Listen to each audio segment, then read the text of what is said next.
Buenas chicos y chicas, bienvenidos a un nuevo podcast. Hoy os hablaré sobre la agonía del sistema de la restauración desde 1902 a 1923. El periodo comprendido entre la mayoría de edad de Alfonso XIII en 1902 y el golpe de Estado de Miguel Primo de Rivera en 1923 representa una de las etapas más convulsas y determinantes de la historia contemporánea de España. Este arco temporal, definido historiográficamente como la crisis del sistema de la Restauración, supone el agotamiento de un modelo de convivencia política basado en la exclusión de las masas y el control oligárquico frente a una realidad nacional que demandaba modernización, justicia social y democratización. La crisis de la Restauración no fue un evento súbito, sino el resultado de una erosión lenta y multidimensional que afectó a todos los estratos de la arquitectura institucional del país. En 1898, el desastre de la pérdida de Cuba, Puerto Rico y Filipinas no solo despojó a España de sus últimos vestigios imperiales en América y Asia, sino que provocó un trauma moral que Francisco Silvela definió en su artículo Sin Pulso como que el cuerpo nacional carecía de latido, señalando una parálisis que afectaba tanto a los monárquicos como a los republicanos y que anunciaba una descomposición inminente si no se aplicaban remedios drásticos. El corazón del problema residía en el forzamiento electoral. El sistema se basaba en el caciquismo, que era una estructura de control social, donde los líderes locales o caciques manipulaban el voto en las zonas rurales a cambio de favores o mediante la coerción, asegurando que el poder se turnara siempre entre los partidos dinásticos. Sin embargo, el crecimiento de las ciudades como Madrid y Barcelona introdujo un nuevo perfil de votante urbano más difícil de controlar y con una conciencia política propia, lo que comenzó a desbordar la capacidad del encasillado ministerial y para predecir los resultados. A esta debilidad se sumó la crisis de liderazgo. La desaparición de la figura histórica de Cánovas y Sagasta dejó a los partidos conservadores y liberales sumidos en luchas fratricidas por la jefatura. Entre 1902 y 1907, España tuvo 13 gobiernos y 9 presidentes diferentes, una inestabilidad que impedía cualquier labor legislativa de largo alcance. El Parlamento se convirtió en un simulacro donde las minorías críticas eran ignoradas y los partidos de turno se repartían el botín del Estado sin abordar los problemas reales de la nación. El sistema de la restauración fue incapaz de asimilar a las nuevas fuerzas políticas que surgían en las periferias y en los centros industriales. El nacionalismo catalán, impulsado por la burguesía tras la pérdida de los mercados coloniales en 1898, se consolidó como la creación de la Liga Regionalista en 1901, exigiendo autonomía y el fin de la hegemonía centralista. En Valencia, entidades como Valencia Nova comenzaron a politizar la identidad regional, transitando de la mera reivindicación cultural de la renaica hacia un regionalismo que aspiraba a influir en el gobierno local. Paralelamente, el republicanismo se renovó, atrayendo a las clases medias urbanas y a intelectuales que veían en la monarquía un obstáculo insalvable para la modernización. El crecimiento de esta fuerza, junto con el avance del socialismo y el anarquismo, creó un bloque de oposición antisistema que cuestionaba la legitimidad de la Constitución de 1876. Alfonso XIII asumió las funciones constitucionales de jefe de Estado en 1902, con apenas 16 años, en un clima de esperanza por una posible regeneración nacional. Sin embargo, su carácter y su formación militar le inclinaron hacia un intervencionismo constante en la vida política, que excedía el papel moderador que la Constitución le asignaba. En sus propios diarios, el monarca expresaba su ambición de ser un rey que regenerara a la patria, pero advertía que si se dejaba gobernar por sus ministros, terminaría en la frontera. El rey, apodado el Africano por su compromiso con la campaña en Marruecos, sentía una profunda afinidad por el estamento militar. Esta cercanía le llevó a apoyar medidas que socavaban el poder civil. Un ejemplo crítico fue la crisis del semanario catalán, Cascat, en 1905, donde oficiales asaltaron la imprenta en represalia por una caricatura antimilitarista. En lugar de castigar a los militares, el gobierno, con el respaldo del monarca, promulgó la Ley de Jurisdicciones de 1906, que ponía bajo tribunales militares cualquier ofensa a la patria o al ejército.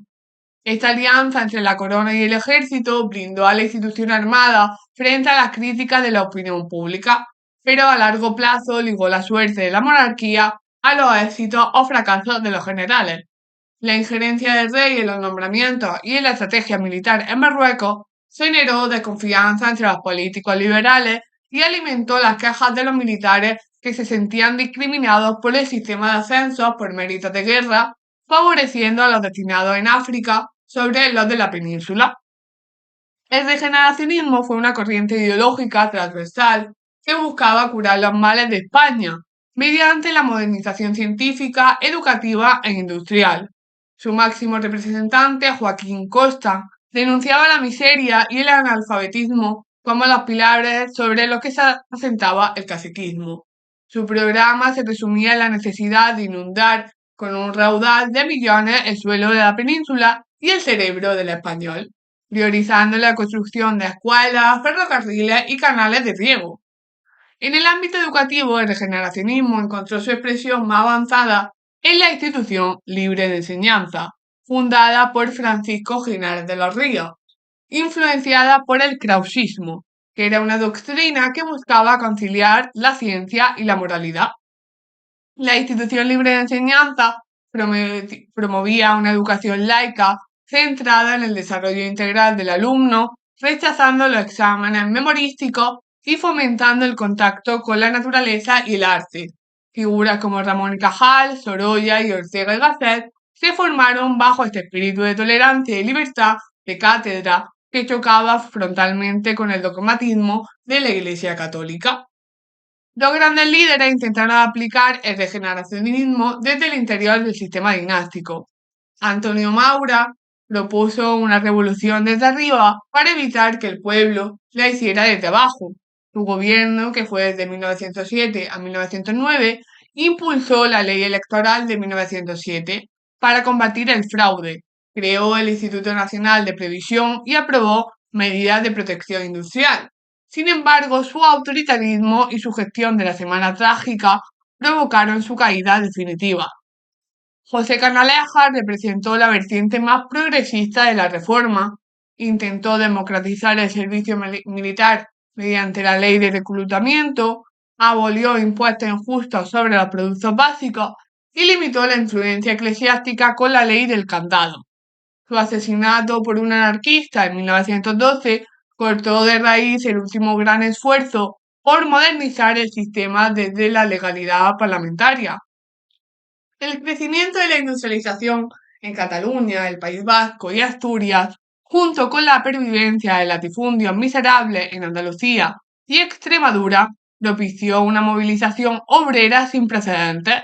El movimiento se dividió fundamentalmente en dos corrientes: el socialismo, representado por el PSOE y su sindicato UGT, y el anarquismo, que tras décadas de represión y propaganda por el hecho se organizó en la Confederación Nacional del Trabajo, la CNT, en 1910.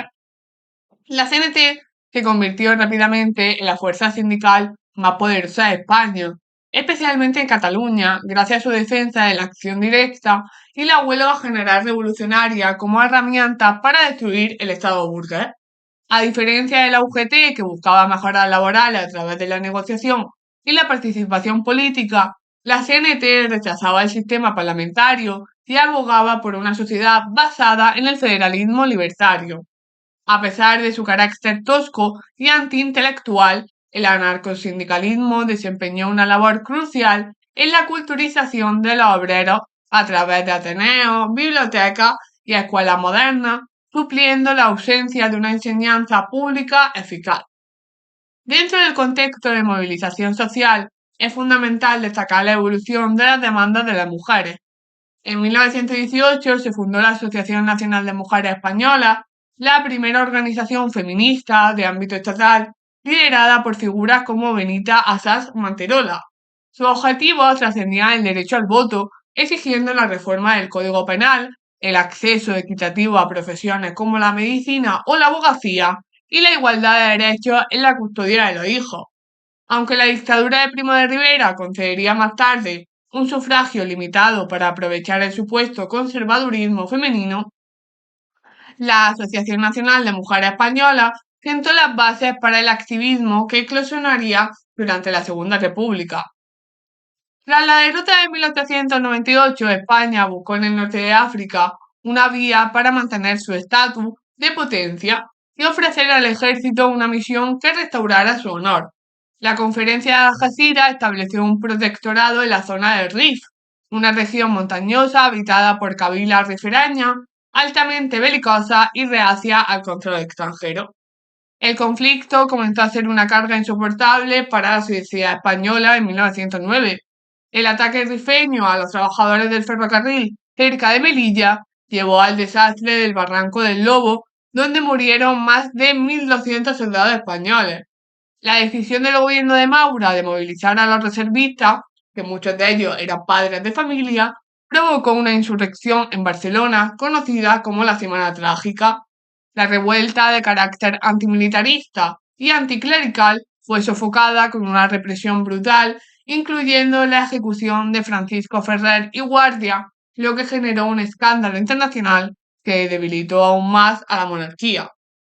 La herida de Marruecos alcanzó su punto crítico en 1921. El general Manuel Fernández Silvestre, en una maniobra temeraria alentada por el propio Alfonso XIII para alcanzar la bahía de Alhucemas, descuidó sus líneas de comunicación y suministro. El líder rifeño Abel Krim aniquiló a las tropas españolas en Anual, provocando una masacre que se extendió hasta Monterrey, con un saldo total de más de 13.000 muertos. La conmoción nacional obligó a abrir una investigación, el expediente Picasso. El informe redactado por el general Juan Picasso reveló una trama de ineficacia, corrupción en los mandos y falta de preparación técnica absoluta. Lo más grave fue que la investigación amenazaba con señalar responsabilidades directas en la corona y en los generales más cercanos al propio monarca. El sistema de la Restauración se enfrentó a su mayor desafío en el verano de 1917, cuando confluyeron tres crisis simultáneas que evidenciaron la incapacidad del régimen para sobrevivir sin cambios estructurales profundos.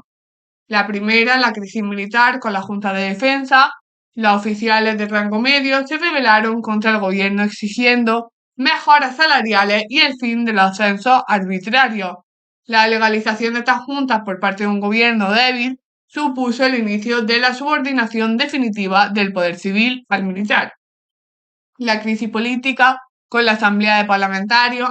Ante la parálisis de las Cortes, los diputados catalanistas, republicanos y socialistas se reunieron en Barcelona para exigir una reforma de la Constitución que permitiera la democratización del país y la autonomía regional. Y por último, la crisis social con la huelga general de 1917.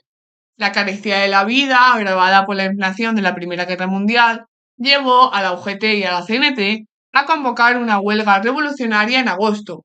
Aunque la huelga fracasó tras ser reprimida sangriamente por el ejército, el sistema nunca recuperó la legitimidad. Aunque España se mantuvo neutral, la Gran Guerra transformó la economía nacional.